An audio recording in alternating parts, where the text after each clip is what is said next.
Welcome into the midweek edition of the Locked On Packers Squad Show. My name is Brandon Sneide. I am your host. Ben Johnson took the first swing at Matt Laflur.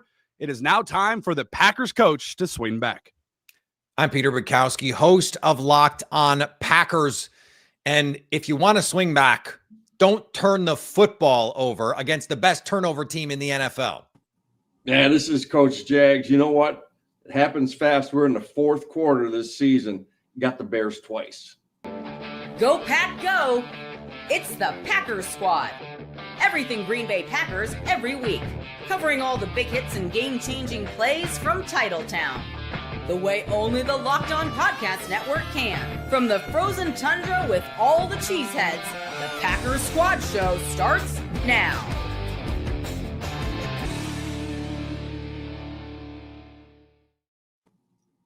You are Locked On Packers, part of the Locked On Podcast Network, your team every day. Follow the podcast on Twitter at Locked On Packers. Like us on Facebook. Subscribe to the podcast wherever you get podcasts, Apple, Google, Spotify. You will find the Locked On Packers, the #1 Packers podcast on the internet. And the show for the fans who know what happened. They want to know why and how. As always, thanks to everyone who makes Locked On Packers their first listen each and every single day. Today's episode is brought to you by FanDuel. If you want to be right in the middle of the action this season, visit FanDuel.com and place your NFL live bets all season long. Once again, for the third week in a row, gentlemen, a clash in the NFC North is upon us. We got Bears, Packers this week. Of course, we're going to break all of that down. We'll take a look at the X factors in this one, our keys to a Packers hopefully win, give you our extra points of the week. And of course, stay tuned for the end of the show. We'll give you our final score predictions for week 14. But Peter, let me begin. Let me ask you a very simple question. One you probably thought maybe 5 seconds of. The 9-3 Chicago Bears, the current 1 seed in the NFC, are the Bears, Peter, a legitimate contender for the Super Bowl this season? It almost doesn't matter because they're 8-3. And so once you get in the dance, any team, this is a corollary of the you're eligible every Sunday theory. Once you're in, you can beat anybody. Like anybody can beat anybody. And so the Bears, are they likely to win 3 straight games? I don't think so. I think the defense is too reliant on turnovers. I think the quarterback play is not consistent enough.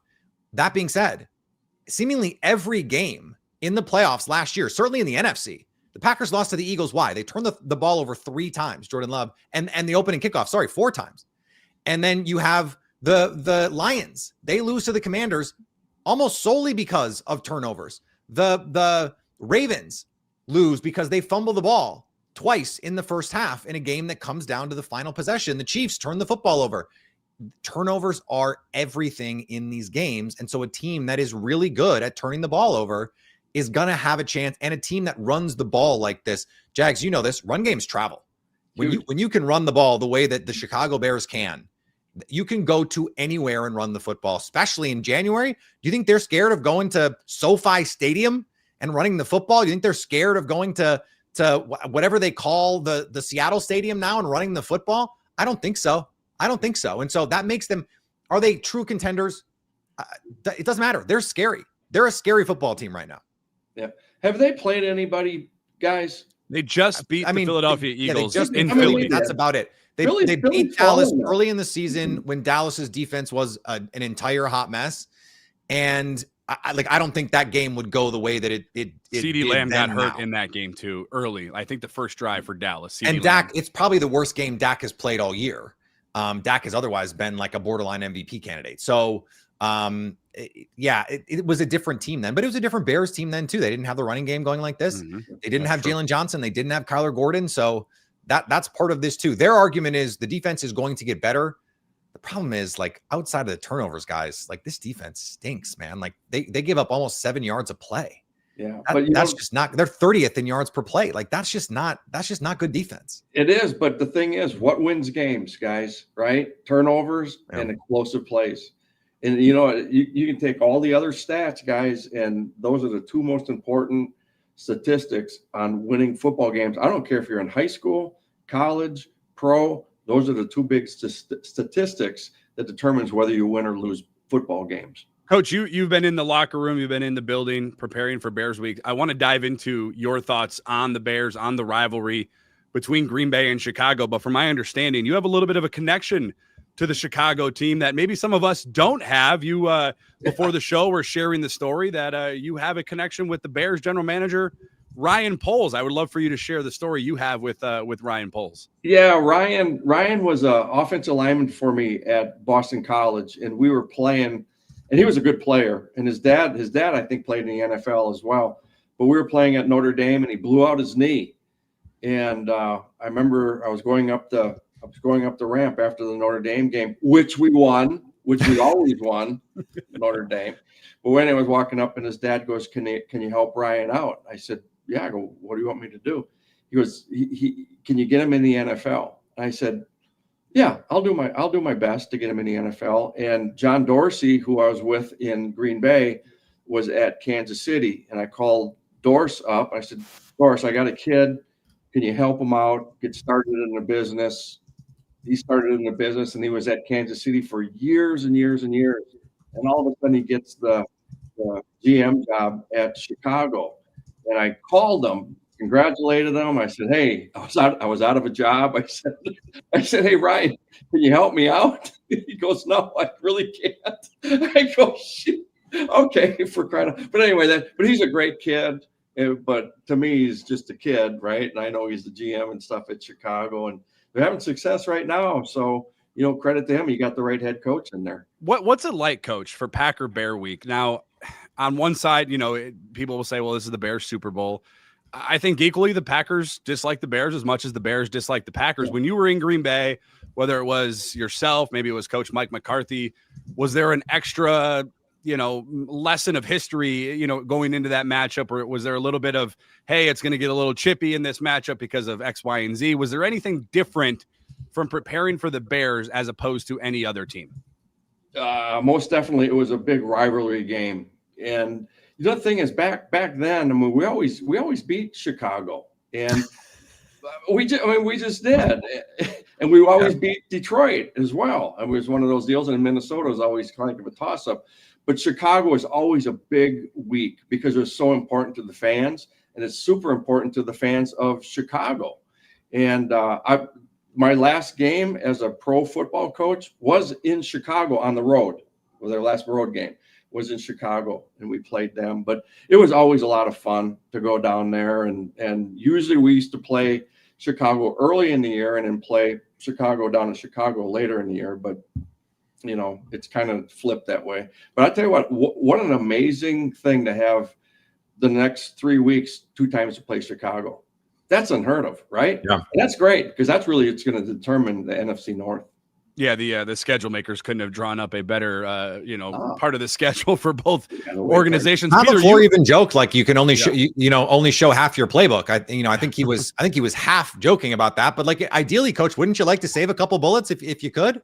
I think you at this point of the season, Peter, you are who you are, and you're going to ride on what you are. And you're saying like Chicago, you're going to try to run the ball. Green Bay's got a pretty damn good run defense too. So It's going to be great. I can't wait to see this game on Sunday. Peter, you mentioned Matt Lafleur. You mentioned the Packers potentially, saving something for Week 16, which was moved to Saturday evening on December 20th in Soldier Field in Chicago. If you're Matt Lafleur, Peter, and you mentioned this is a team that feasts off of turnovers, they're plus 17 in the turnover category. It's a team that has taken those turnovers and generated points, and good for them. If you're Matt Lafleur, Peter, are you going back to a game plan that we saw maybe against sort of like the Minnesota Vikings, more where you're running the ball as opposed to what we saw on Thanksgiving where Jordan Love was sitting back in the pocket hitting the fadeaway jumpers over Brian Branch's head? It's so tough because I think you have to trust your quarterback. He's done a really good job taking care of the ball this year, 3 interceptions on the season. But I think you do have to be patient. And that's a difficult line to ride as a play caller because you want to be aggressive. That's Matt LaFleur's. I think Matt LaFleur's nature is to be a little bit more aggressive, and Jordan Love's nature is to be a little bit more aggressive, but you don't want to give them easy opportunities. Now, LaFleur against Dennis Allen, who's a very good defensive coach, has had good plans to attack them over the top, but he has been judicious about taking those shots. He likes to set up the run to get to those play action shots where you're taking Because it's a lot of two shell. It's a lot of quarters, or at least it traditionally had been. In New Orleans, it was a lot of quarters and man. And from those two high looks, well, coach, ideally you'd like to run teams out of those two high looks. Matt Lafleur has talked about wanting to run teams out of those two high looks. They've started to get the run game going. They started to get this run game getting downhill against the Detroit Lions. And I think that really helped set up a lot of their, even though a lot of their big shots, the Christian Watson one, that's not off play action, but that's a double move. That's like, hey, we're gonna attack you down the field. We can sit here and say, oh, they were so much more aggressive against the Lions. Go back and look at the numbers. Like the run pass difference, total attempts. I know they were leading for a lot of the second half, but Jordan Love, 22 attempts, 25 rushes. So I know that I think at least two of those Jordan Love runs, I think, were kneel downs at the end, if I'm not mistaken. But we're talking about still 50-50. So I think they don't have to really change that much in terms of balance from what we saw on Thanksgiving. They can still be aggressive and take those shots down the field. Yeah. So anyways, like they're playing a lot of cover two, and we talk about like we're canning everything, right? I'm going to can, it's a single. And what it is, it's a single high or it's a two high. If it's a two high, they're going to run the football. That's just what you do because you have one less guy in the box. And if they're checking to a pass, it's versus a one high, and that's where they are susceptible to a lot of seam routes, middle crosses, middle digs. They're hard to defend that way. But that's what they're doing. If it's too high, they're running the football. And I think the offensive line is starting to come along. I think a lot better. Yep. I really do. Aaron Banks was mentioned today by Matt Lafleur once again at the left guard position. Peter, the Bears have won 5 straight, 8 of their last 9. We kind of talked a little bit about it. They really, outside of going to Philly and beating the Eagles, I think that's the only team on their schedule with a winning record that they have beaten. They got destroyed by the Lions. They'll face the Lions later on. Obviously, they got the Green Bay Packers 2 out of the next 3 weeks. They have a tough end of their season scheduling-wise, but they have won 5 straight, so give them credit where credit is due. Packers, on their other hand, have won 3 straight, including sweeping the Lions on Thanksgiving. Whose momentum, in your opinion, is more sustainable going forward? Well, I think part of it's hard to say without trying to confirm your priors, because I think, my prior beliefs were that the Packers are a good team. And my prior beliefs were that the Bears were not as good a team, or not nearly as good a team. The Bears are getting by on some pretty close wins. I don't think they've lost a game now that has come down to one possession. And that kind of stuff tends to even out over the course of a season. There's a reason all the underlying numbers say the Bears are just not as good a team. But opponents have not been able to effectively attack them. Mason Rudolph was able to move the ball against this team by doing exactly what we were saying. Stay patient, run the ball. This is the 29th run defense by DVOA. So adjusting for schedule, they're 29th in efficiency against the run. FTN Fantasy has this stat called adjusted line yards. So how are you resetting the line of scrimmage, coach? The Bears are 29th in that. That's like a 1-to-1 correlation to your run defense. If you're not winning at the line of scrimmage, you're not going to be able to play good run defense. Even with TJ Edwards coming back, and the expectation is he's going to play this week, this front is just not very good. This defensive front for the Bears. And so that's where I look at, okay, they're going to struggle to stop the run. One of the worst pass rushes in the NFL. And when they need to blitz to create pressure, Jordan Love, the number 1 quarterback against the blitz this season. So I think the Packers offensively have a lot of advantages here, as long as they don't turn the freaking football over. Yeah, I think the O-line is going to be going forward the next 4 weeks. The O-line is going to play a huge part in the success of the Packers. Has to at this time of year, right? Yeah, no, there's no doubt. And anytime, especially the NFC North, all those teams built their team around running the football. Now, a lot of times, two games are going to be outside, right? In Chicago and Green Bay.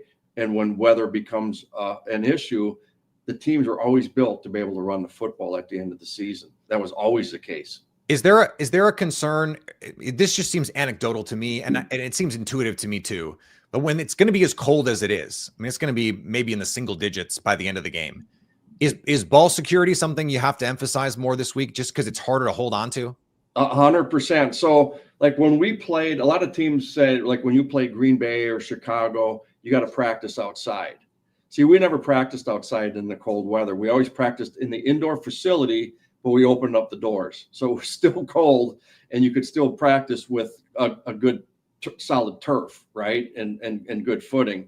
But we still practiced in the cold, but we'd always roll up the doors in the indoor facility, and it'd still be really cold in there, but at least you could get some good practice going.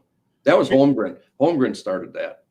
And practicing or playing outdoors in this weather, guys, I can't walk from my vehicle to the gas station without wanting to bundle up. So I couldn't imagine playing in this weather. But speaking of playing in this weather, Peter, the one matchup for you to keep an eye on, what's the one matchup you think that will decide this game on Sunday for the Packers or the Bears? I mean, it has to be the Packers run defense, because if you can win on early downs against this team, you're ahead of the game, because their passing game is just not consistent enough. They are a big play offense. We're going to run, and then we're going to set you up for the play action shot over the top. And if you can win on early downs, if you can get them into 3rd and 8s, you can let Micah Parsons loose. And so like that's a little bit of like banal analysis, because you want to get every team into 3rd and 8. But when you have a really good quarterback, like Lamar Jackson is fine in 3rd and 8 when he's healthy. Yeah. Joe Burrow's fine in 3rd and 8. Mahomes, Allen, and I think Love has been the best 3rd down quarterback, best late down quarterback in the NFL this season. Yep. He's proven that. And so like 3rd and 8 for the Packers, like they feel like they can pick those up. If you're the Bears, that's a bigger chore. So I think if the Packers, who, by the way, I mentioned this on the Squad Show last week, the #1 outside run defense in the NFL. What they ran outside zone last week, the Bears did. They dressed it up, coach, and they dressed it up in some really fun, interesting ways, but it's just outside zone over and over and over. And so if that's what you're doing, like at what point, when you know that that's what they're going to do, but you know they're going to bring in the motions and the formations and the different personnel groups, but ultimately it's just going to be outside zone. Yeah. Is there a way to drill your guys? Like forget the I almost said a different word. Forget the eye candy. Right. We understand this is what they're going to do. We have to just be ready to play our responsibilities and not worry about all the other extraneous stuff that's going on. Here's why the Packers are so effective in defending the outside running plays. They're so freaking fast. Yeah. Packers are so fast on how they get to the edge, and that whoever's responsible for the outside leverage of the defense, they have to they call it setting the edge, which means they have to turn it back into where all the pursuit's coming from. And they're doing a great job on setting the edge and not letting the ball get outside the widest player. And then the speed of the defense is able to rally to stop the outside run. And the Packers do a great job of that. They're also doing a much better job this year, Brandon, of not over pursuing. So like they're able to play fast, but also being disciplined on the backside. That had been a problem for years in Green Bay. How many times can you think of Rashawn Gary crashing the backside and all of a sudden the running back is cutting back out the gate? That was something that they did to Philly. DeAndre Swift in particular did to Philly a ton. They just like Jahmyr Gibbs tried to do that stuff. He did. Yeah. And he had a defensive lineman or a linebacker waiting for him. And so they've just been so well schooled on that stuff now. I mean, they held Jahmyr Gibbs and David Montgomery to 100 yards on 28 carries. You're talking about 3.5 yards per carry. I joked in a piece for The Leap that they turned Sonic and Knuckles into regular old hedgehogs because they did not look like the kind of dynamic players that we're used to seeing. We're talking about two running backs, guys, coming off 100 yards each. Common Ungai and DeAndre Swift each had 100 yards against the Eagles. And a lot of that was, hey, we're running outside zone, but then if the outside run isn't there, it's usually because you can cut it back. And the Packers have just done a really good job of saying, you're not going to go anyway. Like you're not going to come outside and you're not going to cut it back on us either. Yeah. But and that's coming off of, sorry, coach, that to your point, Peter, I would say that's probably Jahmyr Gibbs' best game was against the Giants the week prior to the Green Bay Packers. And he was locked down once again. That's not only once either that the Green Bay Packers have shut that running game down twice now. The Detroit Lions. That's the second time. And it's Ben Johnson's running game, guys. They're running the Ben Johnson offense in Detroit, or a version of it. Coach, go ahead. My apologies. Yeah, they're not going to be able to stop, or the Green Bay is going to be able to stop their outside run, because who blocks the linebackers are the guards, right? And just think about the speed of our linebacker against the speed of a guard. Yeah, that's why they're always rallying so fast to the football. And it's so much fun to watch because it's not just like one guy. It's like 3-4 guys getting there with a bad attitude and taking care of that. That's your boy Adrian Cooper, Brandon. I mean, he made a couple. Yeah. He made a play on a toss play, not an outside zone play, but a toss play. And it was student body left, coach. Yep. And Ed shot the gap between two linemen and got in and chased down Jahmyr Gibbs, who's a 4-3 guy. Yeah. And it was just sort of like, holy crap. Like his speed in the open field in those moments is so impactful. And if they can get Quay Walker back, he's got that same sort of ability. He's quietly been a bear killer over his career. I mean, with the interception against Justin Fields in 2023, should have had another one in that second. Was it last year he dropped the interception? I think it was last year. It might have been the 2023 game in the second game, but he's been impactful in these Bears games because they want to run the ball. They did it with Justin Fields. They want to do it with this team. So these linebackers and Evan Williams, who I wrote about, his ability, coach, he as a run defender, look, this is hallowed territory, but just as a run defender, he reminds me a lot of 36 of Leroy Butler. Oh my God. There you go. Just in his ability to because Leroy was always so special. Oh, he was near the line of scrimmage. Yeah. And he could blitz. I mean, he was the best pass rushing safety in the NFL, like his whole career. His ability to play near the line of scrimmage at his size. He was not Steve Atwater. No, he was not 240 playing safety. No. And because he was a converted corner, right, out of Florida State. You have someone like that who can be your X factor for this team. Evan Williams, if there's one thing he loves to do, it's play the run. Yeah. He's so instinctive. He comes from deep, coach. Yeah, they fit him really well. He can be in a too high and come down and make the play in the backfield. There just aren't that many guys in the NFL who can play the run from deep the way that he can. Yeah. He's super physical too. And I tell you what, he always finds is the right gap to fit. Yep. He does a great job on fitting the right gap. Coach, we kind of talked about it we were in the group chat. We're going a little bit ahead of schedule here, but this is going backwards and forward at the same time where we were talking about that Lions game with the Green Bay Packers on Thanksgiving. And I said in the group chat, like, why don't you just double Jamison Williams? Because at that moment, St. Brown went down with an injury. If you're Jeff Hafley, coach, and I know you're the offensive genius of the group, if you're Jeff Hafley, how would you defend this Bears offense coming in on Sunday? I tell you what, I would play an 8-man front and make them beat us throwing the football. Because what do they want to do? They want to run the ball. Take that away. That's the first thing you do in your game planning. What do they do best? Well, they run the football. Well, you better get a safety down there for an extra guy in the box, play an 8-man front, make them beat you with the play action pass. I don't think they can do that. Peter, you talked about the Bears rushing attack being maybe their biggest advantage in this one. Where do you see the Packers having the biggest advantage in this matchup? Oh, when Jordan Love dropbacks to pass. I mean, and it's not because the Bears have bad defensive backs. Jalen Johnson's a really good player. I think Kyler Gordon has become a really solid player. Kevin Byard is a ball hawk back there. Yep. He's also like our age. So I think there can be opportunities over the top. Well, me and Brandon's age. And they just can't. I don't think they're going to be able to pressure the Packers without blitzing. And I have not had a worse time watching an opponent tape than I did watching the Eagles offense play the Bears defense on Friday. It was a nightmare.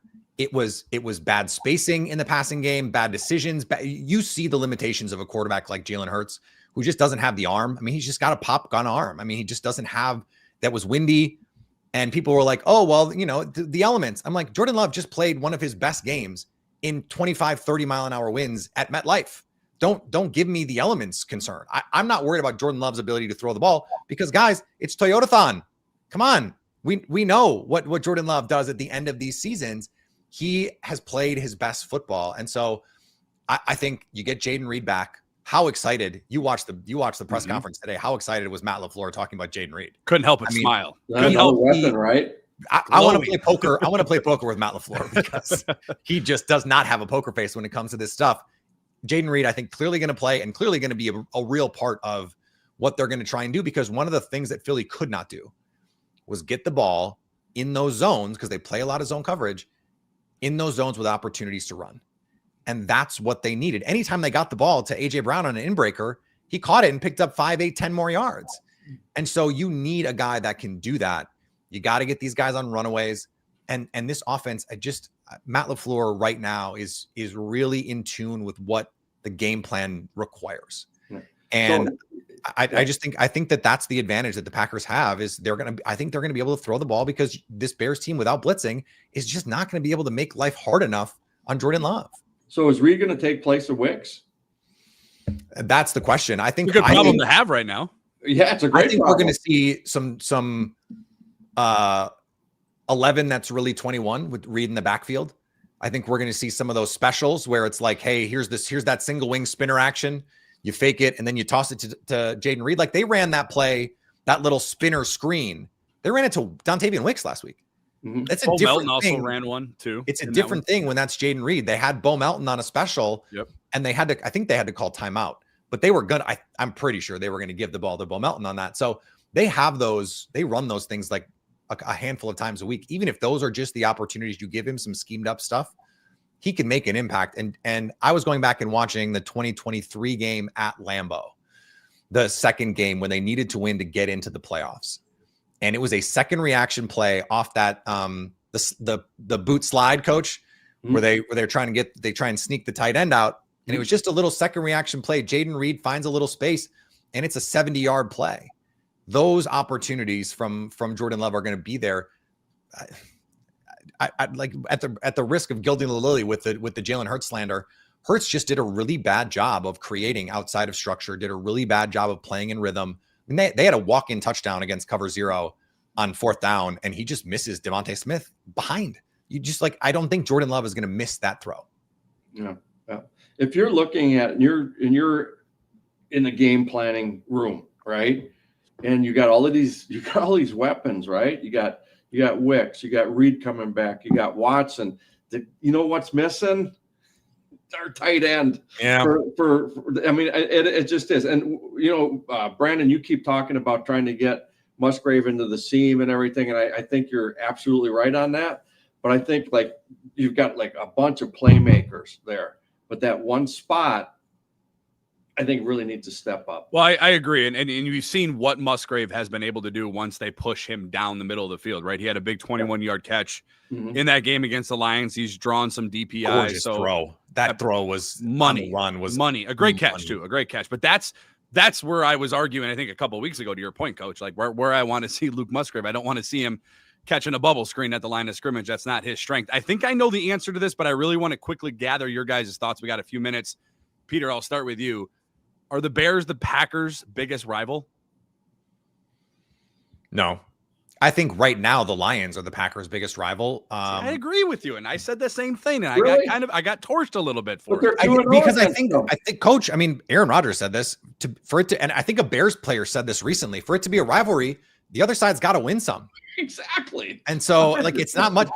That's why I thought for a long time, when it was, Coach, to your point, they always beat the Bears, they always beat the Lions. Yep. For 10 years, I think, in the Aaron Rodgers era, the Vikings were always the biggest rival of the Aaron Rodgers teams because he just owned the Bears and the Lions. And he got hurt. The Vikings knocked him out that 1 year. And Mike Zimmer was sort of the Aaron Rodgers antidote. No one played Aaron Rodgers better than Mike Zimmer, even when Aaron Rodgers was in his prime. So I think it was the Vikings for a while. I think the last couple years it's been the Lions. But that stuff can all change. I mean, this is all temporary. Dan Campbell said it. I think it was a really astute point that he made after they lost to the 49ers in the NFC Championship game 2 years ago, guys. You know what he said to his team? We might not get back here. And that's how fleeting. I mean, Coach, you know this. That's how fleeting those moments are. It is hard to win games in the playoffs. You don't get that many opportunities. And so you have to take advantage of them. But that's why these games right in front of the Packers right now are so critical because this is your chance. This NFC is wide ass open. Huge. It is so open. And if you go out and you win, if they just win their home games, they're going to win the North. Or not just their home games. If they just win their NFC games, NFC North games, they're going to win the North. Yep. So just take care of that business. And they've been saying all week, the NFC North is our number one, not our number one, but our first priority. Win the North. This is what Jags have been talking about all season. Win the North. That's this week. It starts this week. You can really give yourself a great opportunity because they're going to beat the Vikings in week 18. Let's be honest. Brandon might be starting at quarterback for the Vikings in that game. I'm throwing it, baby. Luke Musgrave. just give him a chance, coach. Hey, Brandon, stop canning every play. Just run the damn thing. for crying out loud. Hey, let me ask you a real quick question. So Packers win the remaining home games. Yeah. Right. How many wins do they get? I think they'll be at 11, right? 11, because they're on the road in Denver, they're on the road in Chicago, they're on the road. I think they only have Minnesota. 2 more home games. Is it 2 more home games? They'll be 10, 3-1. They're gonna have to. Well, they got to beat Minnesota in Minnesota. Yeah, right. But did you see the formula? Did you see the formula? What we talked about in the beginning of it?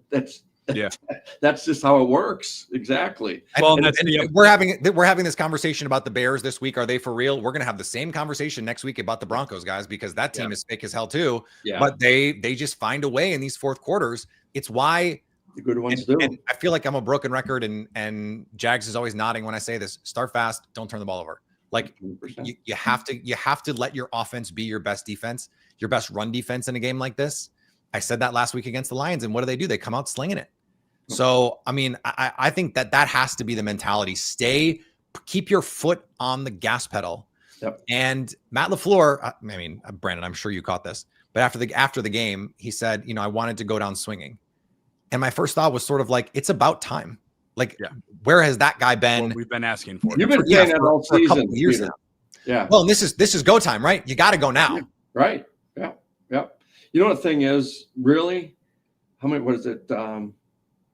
18 days will determine who's going to this to the NFC Championship game. It really does, because they've got Chicago twice. I mean, I think they're in a great position to have the schedule the way it is. I really do. I do too. Yeah. And who knows, with the Ravens season, the way they're playing, their Ravens season might be over in week 17. Yeah. Well, that's what I'm saying. These next 2 Chicago games are just absolutely huge. Yep. The Packers got the Week 13 win over the Lions in Detroit, now shifting their focus to another NFC opponent, the NFC North opponent, the Chicago Bears, a team they will face not once but twice in the next 3 weeks. What are the keys to a victory on Sunday? We share ours coming up right after this. Today's Locked On Packers midweek edition of the Squad Show is brought to you by Aura Frames. The holidays are officially here, which means gift hunting season is on, and if you want something meaningful, something personal, and guaranteed to get a reaction, Aura Frames is the gift that delivers every time. It's not just something you wrap, it's a way to share memories, because Aura isn't your average picture frame. You can preload the frame with photos before gifting it. So when they plug it in, the memories are already there. No apps to figure it out, no setup, no headphones, just instant smiles. And it's my favorite thing because it's a holiday gift that's already wrapped. The packaging comes gift ready, no price tag, no wrapping needed. A huge win for me, for a guy that has no idea how to gift wrap. Do it right now. For a limited time, save on the perfect gift by visiting auraframes.com to get $35 off Aura's best-selling Carver matte frames, named #1 by Wirecutter, by using promo code Locked On. That's it. Locked On at checkout. That's Aura, AURA frames.com. Promo code Locked On. This deal is exclusive to you, Locked On Packers listeners, and those frames, they will sell out fast, especially at this time of year. So order yours right now to get in time for the holidays. Support the show by mentioning us, Locked On Packers, at checkout. Terms and conditions do apply. That's auraframes.com.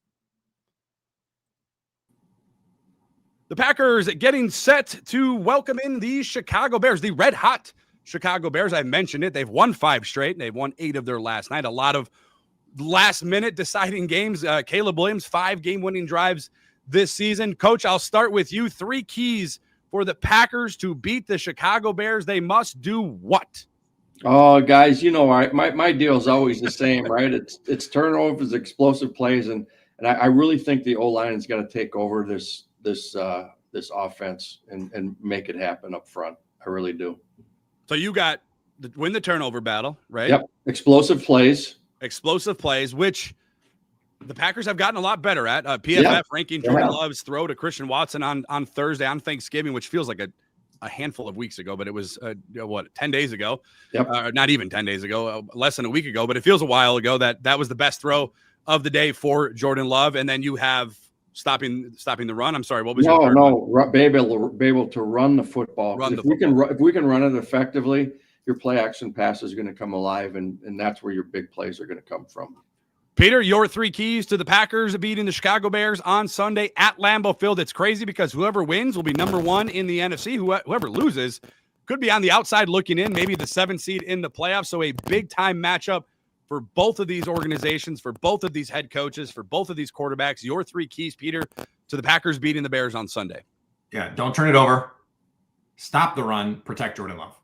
Because I do think the Packers are going to be able to run it well enough that they're going to get to that play action stuff. But the straight drop back game, the third down stuff, that's where they have been the best team in the league all year. They've been the best 3rd and 4th down passing team in the NFL. Jordan Love has been spectacular on the money downs.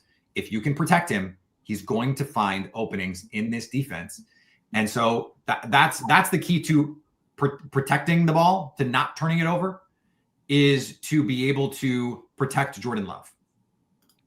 I got somewhat similar, and I think most of us are going to have, right, stopping the Chicago Bears run. They had 281 yards on the road against the Philadelphia Eagles, set the tone all game, kind of bullied them, controlled the clock, controlled the tempo of that game. So I think all of us will be in agreement that, you have to stop the run. Obviously, do not turn the ball over, and that was what we talked about in the first segment, was how does Matt Laflur call a game? Do you keep feeding into Jordan Love, who's clearly the hot hand offensively for this Packers team? They don't win in that game in Detroit without putting the trust in Jordan Love for Matt Lafleur and the offense and for the team in general. So I think that's important, is obviously to control and protect the football. The other thing for me, you guys, and I guess it kind of goes to stopping the run a little bit. It kind of goes to both of those points. But for me, it's contain Caleb Williams. And when you're able to control him in the pocket, that's when he's going to turn the ball over. And Coach, you talked about it, and then Peter, you talked about it. Obviously, I'm mentioning it. Turnovers are going to be a big part of this game. Turnovers are a big part of any game for that matter. But for Caleb Williams, when he gets out of that pocket is when I think he's the most dangerous, right? And it's making throws on the run. On Friday, Black Friday, about a week or so ago, he was on the run. I think it was a 33-yard touchdown pass to Cole Kmet, moving from his left, throwing to his right, and just made an absolute dime. And when they were able to keep him in the pocket, the Eagles, that was, certainly under center, not using the play action, that's a completely different quarterback. And I think that's important for this Packers defense, is to contain him in that pocket. Don't let him get out and make throws with his arm outside of the pocket, but also goes to stopping the run. Don't let Caleb Williams get off and make a run for 20, 30 yards. We saw Jared Goff go off for, I think it was 20 yards against the Packers. They were in man coverage in that Thanksgiving game against the Lions. And it kind of it was a breakdown defensively. They lost Jared Goff. I probably defending him a little bit different than they're going to defend Caleb Williams. But I think those are the important things, because if you allow Caleb Williams to have to beat you, and that goes to the point that a question I asked you earlier, Coach, was how do you defend this Bears team if you're the Packers defensive coordinator? And I completely agree. I would sell out to stop the run. I would ensure that Micah Parsons, Rashawn Gary, I don't know if we'll have LVN in this game. He did not practice. Seems like not. I don't think we're going to see him in this game. We're obviously not going to have Devontae Wyatt. But I think, Coach, it's pivotal that this defense, keeps Caleb Williams in the quarterback and forces him to kind of make mistakes and get uncomfortable and make those uncomfortable throws. Because I don't think he's comfortable on his second or third read. And Peter, you can correct me if I'm wrong. It doesn't seem, watching him with the naked eye, that he is very comfortable going off of script and making that second and third read. And then kind of the final point. Not from the pocket. Not from right. the So pocket. he's not a back foot ball out quarterback. Correct. Which is kind of what Ben Johnson wants. He wants what he Goff, had. Yep. And Caleb is not that. He can make second reaction plays leaving the pocket, right? To your point. But if you can make him stand there and pat without letting him escape, that's when he can make the errant throws, because he doesn't play with good footwork from the pocket, Coach. I mean, he's stepping in the bucket. He's trying to make all the Aaron Rodgers, I'm not on platform, Jordan Love kind of throws. Yeah. And the accuracy, I mean, he's one of the least accurate quarterbacks in the NFL this season. What makes a good quarterback average is pressure. Yeah. I mean, in Love's proven that he's really good against pressure, but like for Williams, if we can get like pressure around him where he's got to be not comfortable in the pocket, that's when like bad things happen for a quarterback, like making like bad decisions and bad throws. And the way our guys are rushing the passer right now, especially number one, God, that son of a gun is well. So and good. I think the other thing too, they're starting a rookie left tackle too. So well, you know where number one's gonna be lined up then. I think the other thing too, Peter, is and we talked about it in our keys against the Lions. That's a Lions team, to the Ben Johnson argument, running the football, get Jahmyr Gibbs going early, get David Montgomery going, get Jared Goff under center, utilize the play action, get those defenders to bite off of that play action. I think it is really important. And we saw it in the Lions game. It wasn't a coincidence that this Packers team opened up a 10-point advantage early in this game and kind of took that running game away from Detroit. Now they went back to it later on. They're a running football team. They're gonna get back to their guys.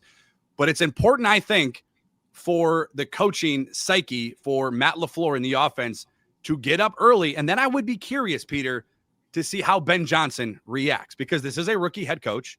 This is a coach who went out of his way to call out Matt Lafleur when he was being introduced to the Chicago media for the first time. How does Ben Johnson react to a Packers 2-digit advantage early in this game? Now, Kyle Monangai for the Chicago Bears did not practice today, so they might not have their rookie running back. So that's something to kind of keep an eye on. Still fairly early in the week, but that's something to keep an eye on.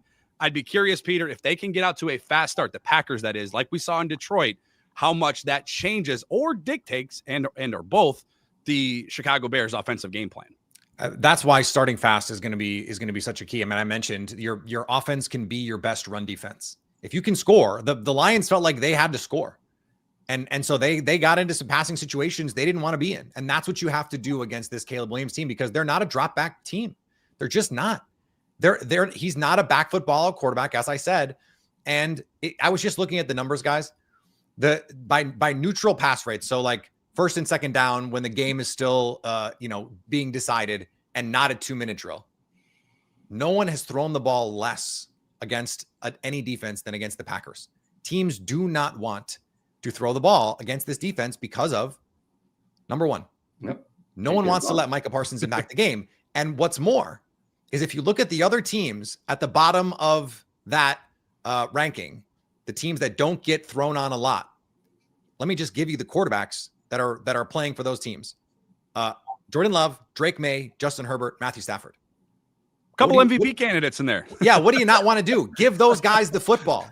So you're trying to protect yourselves if you're an offense going, we don't want to give that guy the football, so we have to try and possess the clock. And Jordan Love is also, Caleb Williams is next. Josh Allen's right after that.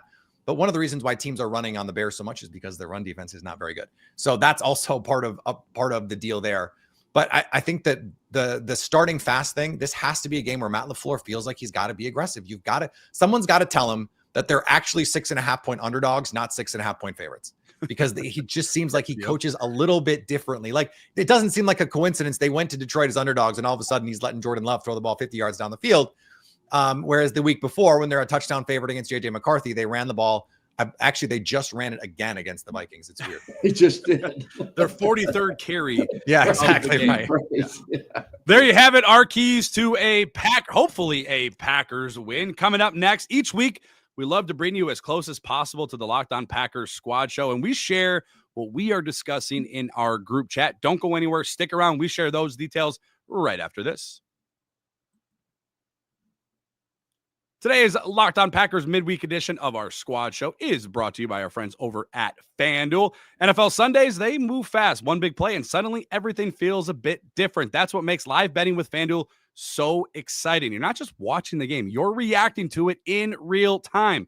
And with FanDuel, you can place bets as the action unfolds. Every drive, every momentum swing, every highlight. Live betting is best when the game starts to shift. A receiver gets hot. Christian Watson catches a 50-yard touchdown. A defense tightens up. Micah Parsons gets his 2.5 sack of the game, or the momentum flips after a turnover. Right now, head over to FanDuel. You want to be right in the middle of the action this season. Right now, visit FanDuel.com and place your NFL live bet all season long. FanDuel, the game moves fast, and so can you. FanDuel.com. It's one of my favorite segments of the week. We call it Into Our Group Chat. Each week, we bring you in to the things that we're talking about, the insights and that we're discussing around our favorite football team. And again, no week, this is no different. And this one, not necessarily a fun conversation per se, but I sent a message in the group chat yesterday, and I said on a level of 1 to 10, I sent this out to the guys on a level of 1 to 10, 10 being the absolute worst case scenario. How concerned are you guys moving forward without Devontae Wyatt? And Peter, your response, I'm not going to lie, it surprised me, and I wrote that in the group chat. You said, On Wyatt, I'm just a 4. And I said, just the 4. I thought that's kind of interesting. And your reasoning, I'll let you share it exactly, and I'll let you dive into it. But you said they weren't great for several games when he was back. He's the cherry on top, not the cake or the frosting. The analogies with Peter. You know what? Hang on a second. They're spot on. I mean, you can't draw them up any better. Peter, where do you come up with some of these? All sizzle, awesome. No steak. I haven't heard of it. Like all the years of my coaching, I've never heard that. It's great. Like it's great. Peter, he's on top of it. But I'm not going to lie, Peter. That response kind of surprised me. And I said it. I wrote in the group chat. I think I wrote in the group chat. Let me double check. I said that your response, number 1, surprised me. Number 2, makes me feel a little bit better about this game. So I will let you have the floor, Peter, and explain why on a scale of 1 to 10, why losing Devontae Wyatt is only a 4 for you. Well, it's not like I said a 1, right? Like it's not nothing, to be sure. But I also think like last year, Karl Brooks, when he was healthy, was every bit as good as Devontae Wyatt had been. He's a really solid player. I really like what they've been getting from Warren Brinson. Warren Brinson has played some really, especially for a day 3 pick. Those Georgia Bulldogs, man, they know how to play. Led the team in pressures against the Vikings. Right. And I think he had 5 or something too. Correct. Like it wasn't like he led the team with 3. They only threw the ball 18 times in that game. So it's something where I feel like they have some bodies in there. I still really like Karl Brooks, but also I feel like the edge players are such good run defenders that mitigates some of the issues, and the linebackers, the spine of this defense is so solid with those middle linebackers and safeties that I'm like, okay, if you lose a rep one-on-one up front, you have guys that can clean up for you. And that's what you have to have. This is like, flip it over. The Bears, their defensive tackles are just not it. Like Grady Jarrett is clearly past his prime. Gervon Dexter is probably the best. I think he's the most productive player in terms of pressures for this team. Not that you want to compare everything to the Bears, who have a bad defense, as I've mentioned, but I just think they still have enough talent elsewhere to make this all work. Plus Jeff Hafley, not afraid to play base, not afraid to get that extra linebacker on the field and get a little bit more aggressive. Coach, I wouldn't be surprised if in a game like this, we saw some true traditional 3-4. They experimented with that at times this year, playing an odd front, get 3 defensive tackles and 2 true edge players out there and just see what that looks like. Warren Brinson is someone who played some edge too in at Georgia. They play some of that like 5 technique kind of stuff, that 4-eye stuff. I think Brinson could do that if they wanted him to. Just might be something to throw out there and just see how the Bears react. Yeah, I tell you, how about the Bulldogs, man? They just have so. They just churn out the play. Did you see they just lost the quarterback though? They just lost the 5-star quarterback to Vandy. He flipped late. God. Well, Vandy didn't buy him. There's no way. I don't know. Yeah, I don't but know. Anyway, so I'd be surprised if they could offer more than Georgia could. Yeah, you're talking about like the defensive guys. All they really need to do up front is to maintain a gap. They don't have to like blow up anything because our linebackers fit things so well. All they have to do is not get blown out of their own gap. So they don't have to like dominate in the run game. All they have to do is occupy some offensive linemen so the linebackers can flow and make the reads and fill the holes. I think the place you lose Wyatt the most is because of his quickness. If you're able to, Micah Parsons forces someone out. Like we saw this against the Vikings. Devontae Wyatt almost got 2 safeties. He didn't win his matchup. Micah Parsons did. He did. And Micah Parsons forced JJ McCarthy to move to his right, and Devontae Wyatt just happened to be waiting for him. The Packers' other guys are not as athletic as Wyatt is. So if you're gonna move Caleb Williams off his spot, Devontae Wyatt ran the fastest 40 ever for a player over 300 pounds. Ever? What was it? I'd have to look it up, Coach. But it's faster than you. Like I think he ran like 4.7. He ran fast enough. He ran some crazy number. Wow. And so like the ability for someone like Karl Brooks to chase down Caleb Williams is not the same as someone like Devontae Wyatt. That's where you lose someone like Wyatt in those sorts of cleanup sacks. And you schemed up a free runner, and it's Devontae Wyatt versus it's Warren Brinson. That's a big damn difference. The Packers did sign Jordan Riley off the Giants practice squad today. That was a roster move that the Packers finalized today. Also, you mentioned Karl Brooks. Peter, he's missed the last few games for the Packers. He did return back to practice, so that's good news for the Packers defense. Coach, I'm curious from your point of view and the discussions you've had with your coaching staff and coaches have had with you. We hear coaches go up to the podium, whether it's after a game, whether it's during the week, saying next guy's got to step up, next guy mentality. What are those conversations actually like with the coaches, with the team, when you lose a player, like a big time player? I think Devontae Wyatt's in that conversation to be a big time player on the defense. What are those conversations really like with the coaching staff? I think, don't make them really more than what they are. It's like, hey, a guy goes down. Hey, Peter, you're the starter. You go down. Brandon, you're up, man. You gotta go. You're getting paid a lot of money too, right? So it's just like putting it like, hey, next guy up. And I know that sounds really cliche, and it's cliche because that's what everybody does. That's exactly how it works. So, if you're that guy and you're the second guy behind a guy, hey, that guy goes down. I can't wait to get in there and show what I can do. So it's motivating the guys behind him. Do you go, if you're the offensive coordinator or the defensive coordinator or the head coach, are you going to that positional coach and saying, hey, who's been, kind of a guy that, needs more reps? Who's a guy that's kind of popping out to you? Who's a guy that's shown more, and we need to get him more playing time? Are those conversations being had? Are those questions being asked?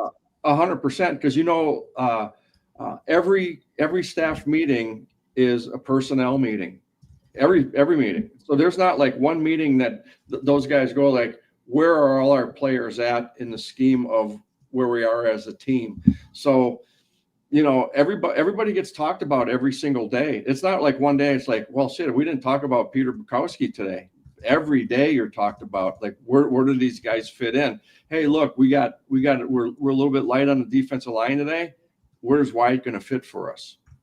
That happens every single day. It will be interesting for the Green Bay Packers. We'll transition over to extra points and our final score predictions each week. The Locked On Packers midweek edition of the Squad Show. It's only an hour long on the surface. Yeah, it seems like a lot of time, but there are some things that we tend to miss or simply just couldn't get to or want to make another point. We call that extra points. We'll give our final score predictions as well ahead of week 14. Stay tuned. Don't go anywhere.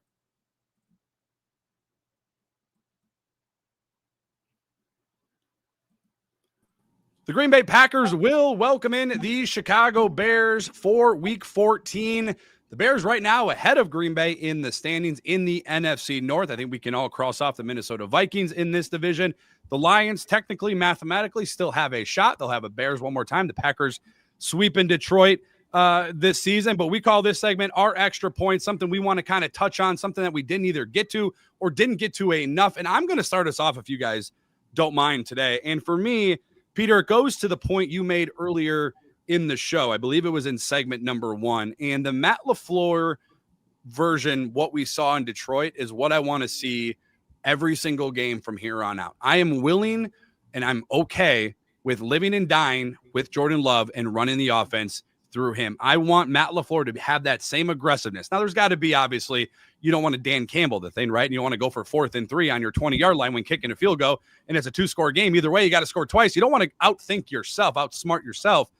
But whatever Matt Lafleur got into in that game in Detroit, whatever got him going, whatever made him the aggressive Matt Lafleur that we saw, I'm not going to lie, when they lined up to go for it, Peter, on that 4th down, 4th and 3 at the end of the game, I thought they should have punted in that moment. I'm not afraid to admit that, but Matt Lafleur put the trust into Jordan Love.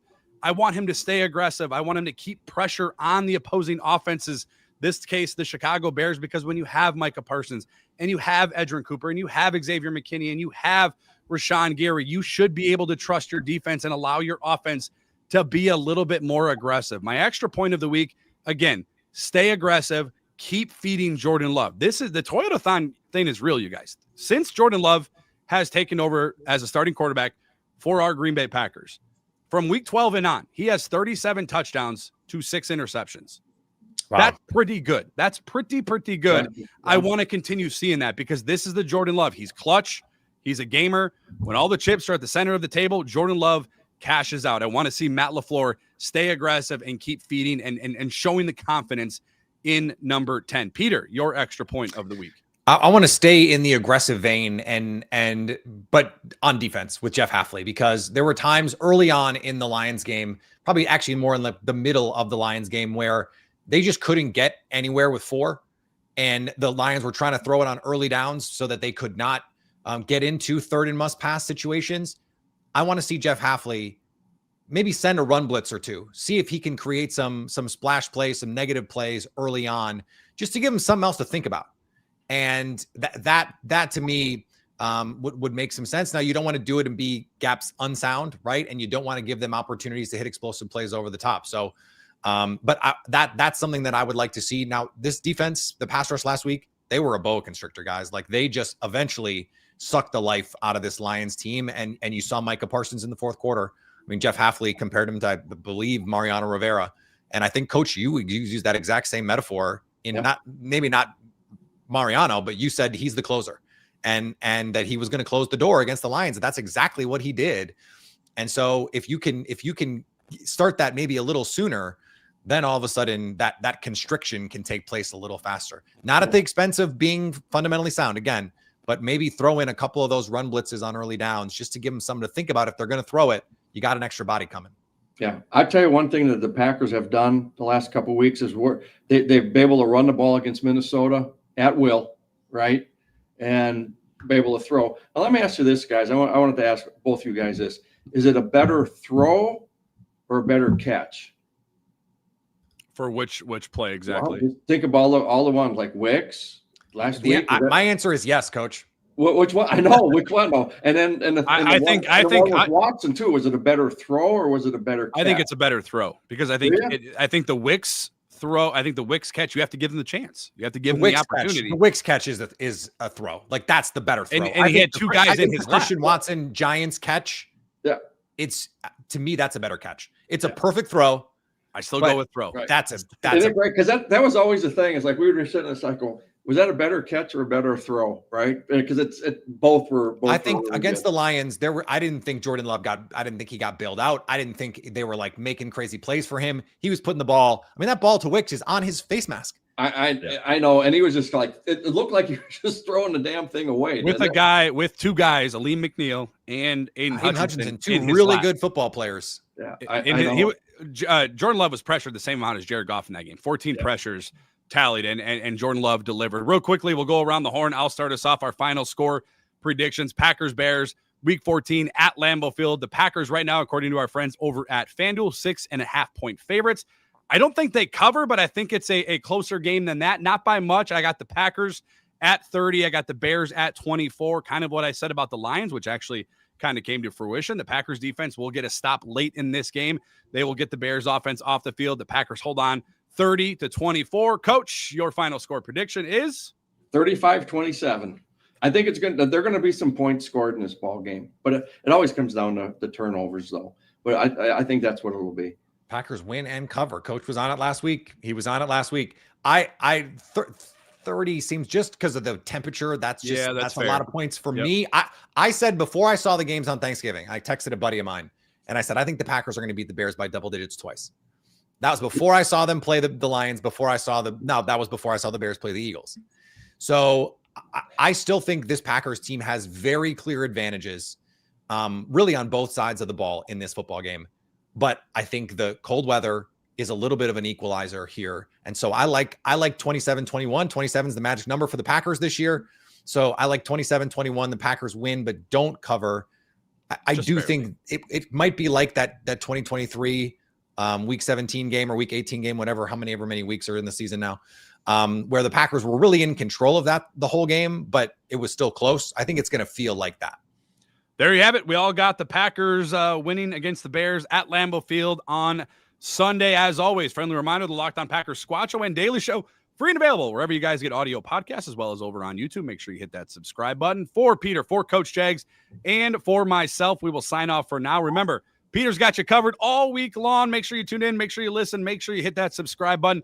He'll even have you after the game, after the final whistle, after the Packers and Bears. He'll get you for 30 minutes. After Peter wraps up, you get all three of us for an extra 60 minutes, an hour and a half of Packers post-game talk right here on the Locked On Packers YouTube channel. Thanks to each and every one of you for tuning in. Thank you for making Locked On Packers part of your day each and every single day. And thank you for making Locked On the #1 sports podcast network. And as always, stay Locked On Packers.